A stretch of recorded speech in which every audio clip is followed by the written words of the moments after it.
Hey y'all. It's Tuesday evening and I'm pulling a reading. Hopefully, I will put it up tonight.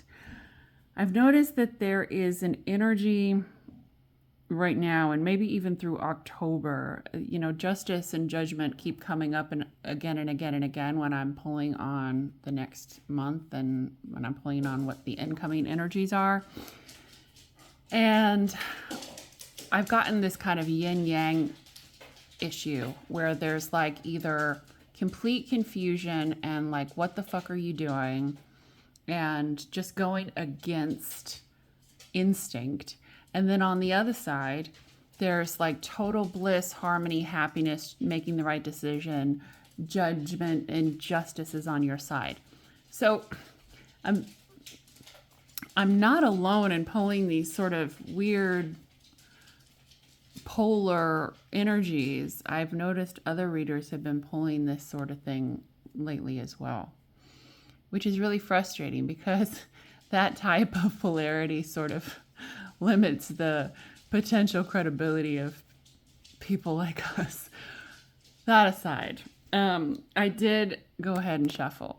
I'm just going to do a random reading and we're just going to figure out basically what I put out to the universe was, help us cross the bridge between these two disparate energies, and what is their like consistency? What is consistently in the energy now for everyone to sort of take advantage of, and maybe we can provide a little solace.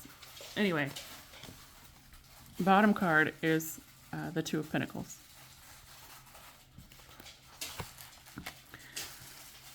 The Queen of Cups, again, reiterated and reaffirmed and reoccurring every single reading. Y'all, really?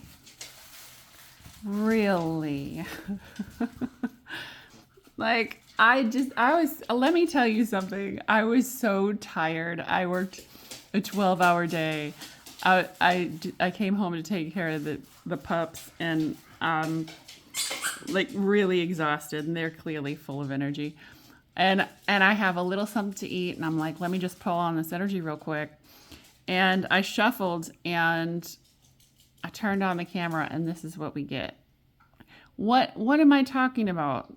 Justice, judgment, this polarity, and one side finding justice and love, and the other side with chaos. So let's see what the other two cards are. 3 cards. Okay. Well, so there is this potential. Okay. Nobody else has picked up on this yet, but okay. There's this potential where perhaps the chaos becomes a tower, leads into the Queen of Cups and Justice. I mean, that potential is there. It doesn't have to be an either or. It can be a continuum. It can be a path. It can be a cause and effect. Oh, I'm so nervous to pull this 4th card. Oh, okay. All right. Good. And 3 of Cups. Okay. So the response overwhelmingly from the universe today with this reading. I'm so sorry you can't see that because of the glare from I have a chandelier above my table. So I'm sorry about the glare, but that's the Wheel of Fortune. So we have the Queen of Cups, Justice, the Tower, Wheel of Fortune, and the 3 of Cups. There is quite a bit of major arcana here. And the major arcana that we have is incredibly important. So the message is pretty fucked up. Do you want to hear what the message is? Remember what my original question was, right? This is ironic, right? The original question was what's the bridging energy? What's the differentiator between those who are in a position where they are really being tried versus those who are finding judgment.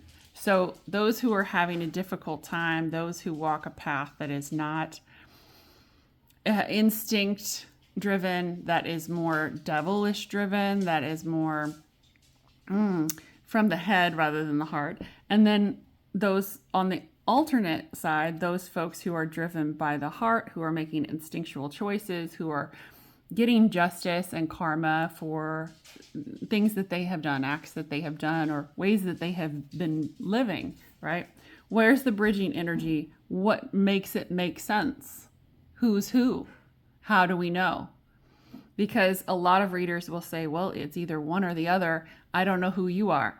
So this reading that I just pulled would explain it as it's not up to you, which sucks, right?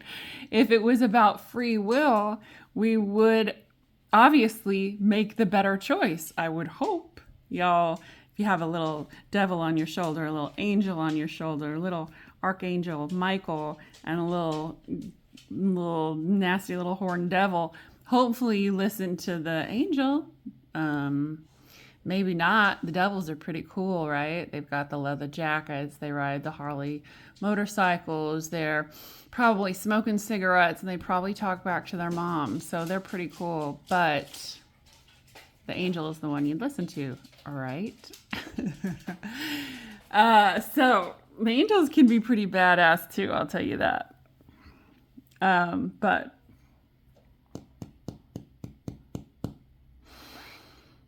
it's not a matter of free will. It's a matter of the other energies around you. And I think this particular perspective has been coming through a lot in readings from myself and others as well. It's not about you necessarily, and it's not about karma particularly. It's about the choices that other people make. It's about the free will of others. That is going to put you in the situation of one thing or another. And I know that sounds unfair, especially during October when it's all about justice and judgment. But what it is setting up, if you can look at this at the bigger picture, the forest for the trees, this is an ultimate call for a trial, call for justice. So the pawns that other people play, like the pawn relationship that other people play in your life, whether it's your boss or your sister or your, the guy who is at the cashier at the Quick Trip to pump your gas, or the mailman, or the dog watcher, or the guy you're doing a transaction with your small business, or the person that you're calling on the phone to set up an appointment.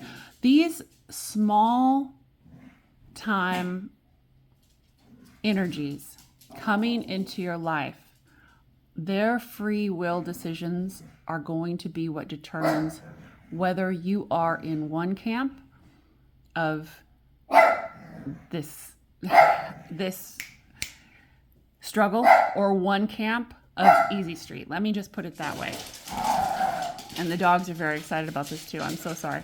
I'm going to get a mic. I swear I'm going to get a mic that's sound canceling, guys. But you do understand that I just got home, so they're really excited. So I know that doesn't sound very fair, but listen, hear me out.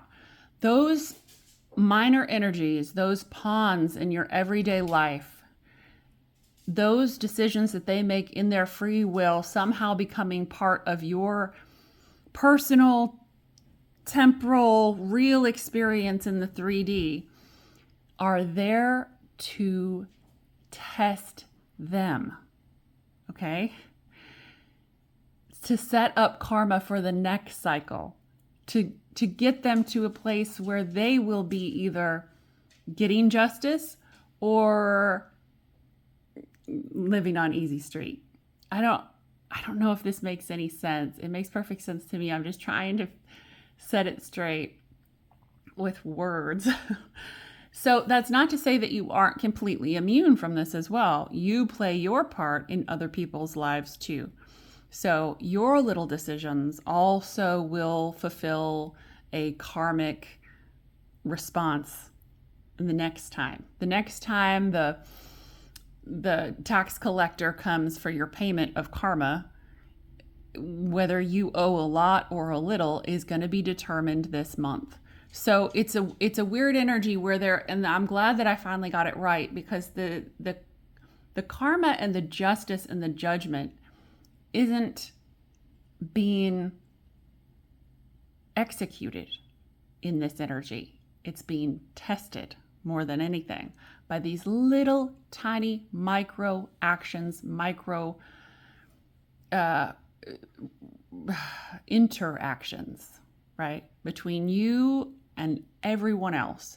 And so your response, your free will response to these interactions is as important for your future karma as theirs is for your future karma. The interplay and the network of this incredible tally sheet is so deep. It looks like, I can literally see it, and it looks like just webs laid on webs, laid on webs, laid on webs.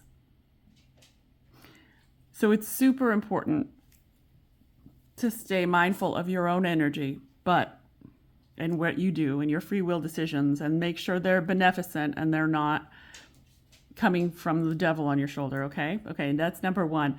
Number two is to recognize that since everyone else's actions play such a part in determining where you fit on this spectrum of, and it's not too broad of a spectrum. It's either you're on the struggle bus or you're on easy street, okay? So the free will decisions of others determining which side you're on is not under your control. That's number two to realize, I think. So number two, what can you do?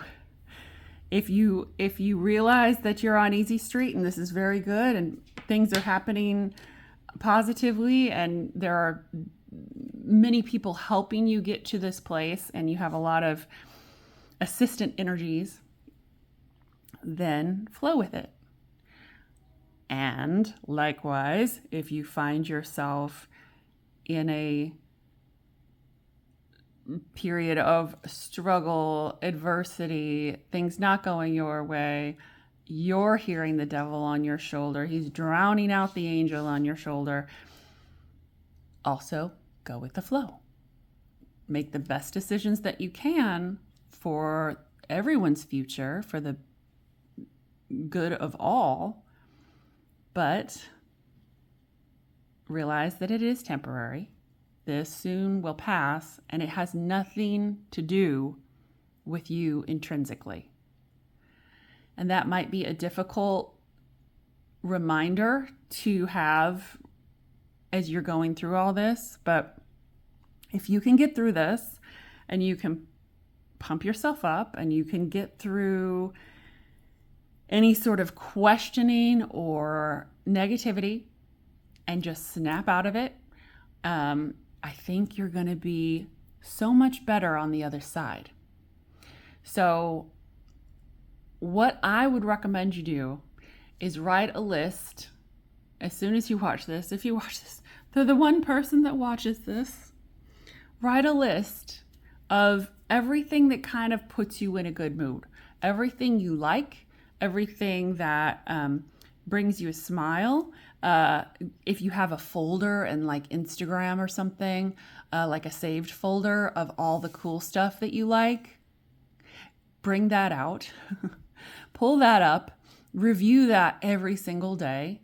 Review the list of the things that you like every single day. That friend that you haven't texted in a long time, but who you just adore, start texting them. Start helping them help you. So be inspirational, motivational to those people around you, even if they suck. Okay, very important. Even if they suck, try to inspire someone every single day and get through it. because I think on the other side of this, it's how we handle ourselves and the free will that we have, regardless of the hand that we're dealt, is once we get through this, once we get through October, or even the halfway mark. I really keep even seeing like the halfway through October, like mid-October, like the energies will start to change and reflect the judgment and reflect the justice to you based on what you've done. So, everybody's going to wish they're the ones on Easy Street. I totally understand that. And it probably sucks because probably 2024 has been seriously fucked up for you. It has for me in so many ways. 2024 has sucked. And to stand just a little bit more like screaming and kicking, crying suckiness. Oh man, I understand. It's not something to look forward to. But I do give you hope, I think, because I do look past this and I see this is a challenge of free will and a challenge of, this is to show what you're actually made of. So I really think at the other side of this, whether it's the end of the month, the beginning or the middle of the month, or maybe even next year, at the other side of this energy, we will see who dealt with this well and who did not. And it will come to pass in terms of the opportunities that come to them and what happens and how their outlook is on for the rest of their life and what type of reward they have. There are people who are going to come out of this completely changed based on the choices that they made that were, taking the higher road, that were for the betterment of everyone, that weren't drowned in self, in misery or in self-pity. I think that's a huge one too. Stay out of self-pity. That can be such a crippling feeling, I know. But if you can just make those lists of those things that you like, maybe start your day every day with a comedy show, like on YouTube. Pull up a comedian that you love and start every day with a comedy. Start with a smile. Start with some sunshine on your face. Start with some exercise in the morning. Really just give it everything that you have, I would say, for the rest of the year, but especially for the rest of the month while there's this test happening. I'm super glad I figured this out because it was really bothering me why there were these two halves of this coin, why there was the yin and the yang, the two camps, if it were. And really, I think I might have stumbled onto something here. I know I didn't pull any clarifiers. I don't need them. I don't think you do either. This is an amazing pull that just makes fucking sense. So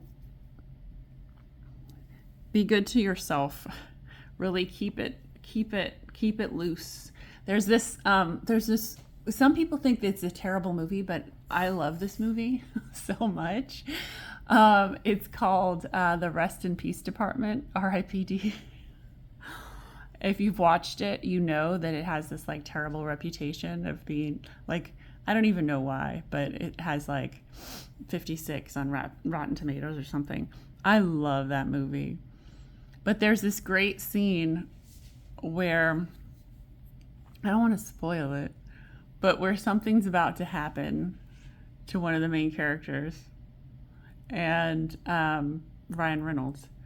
And one of the other main characters gives him the advice. Well, he's about to get hit by a bus. Okay, I'll go ahead and tell you.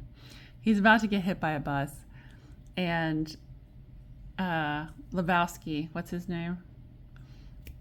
I can't remember right now because my mind is mush. But Lebowski says, "Relax body." And the character didn't know exactly what he meant, and so he didn't do it. And he got hit by the bus, and it really, really hurt. And this is, it probably doesn't make any sense without context of the first hour of the movie. But if you've seen the movie, you know what I mean. And if you haven't seen the movie, watch the movie because it is funny and it will lighten your spirits. So watch part of the movie every morning, okay? I'm trying to help here. But anyway, that quote is one of my favorite quotes.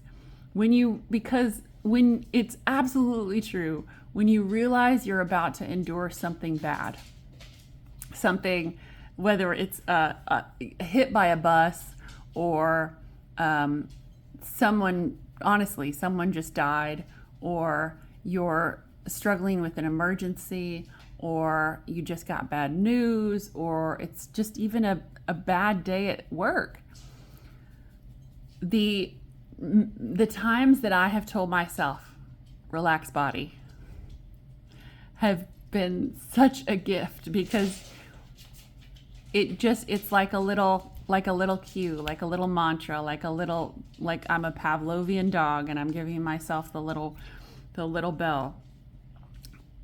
If you take everything that is coming at you with swords and grief and anger and change, if you take that with a relaxed body, with a relaxed mind, with a relaxed heart, and an openness, I swear to you, it won't hurt as much and you'll recover quicker. It's like you just basically relax your body and make yourself rubber. And it is like physiologically true that if you relax your body upon impact, like when you do a parachute dive, for example, or you jump out of a plane, they do tell you to relax your body, right? Like if you hold any part of your body stiff, it has a higher likelihood to break. Tell me I'm wrong in the comments. Just kidding, I don't have them. But the point is that you will actually survive. You will actually survive what is in front of you, and you'll do it with grace and flexibility if you just relax body. So I encourage you to watch that movie because it's hilarious. And then I encourage you also to relax body, and I know it's hard sometimes, especially for you guys, because sometimes you're way out of tune with your bodies and you're so disassociated. I understand girls are too, for sure, but I think it's so much easier for guys to get disassociated with their bodies. But it's not just about your body. It's about your body, your mind, your emotional state. Just relax body. And you're going to be okay. Okay? So I'm going to keep pulling on this energy probably later in the week as it evolves and as I start to see it around me. I'll pull it more. Shit could really turn upside down, okay? So just relax body and make the best choices that you can, rather than react to no tit for tats, no revenge, okay? Like I've said for the last week about October, this is not the October, this is not the justice season of Libra that you need to be your own judge, jury, and executioner. This is not the vigilante season that you might want it to be. Okay? This is the universe's vigilante season. Okay? So just relax body. Thank you so much if you've watched this till the end. I really appreciate you. If you like this video, subscribe and like the video. And yeah, good luck out there.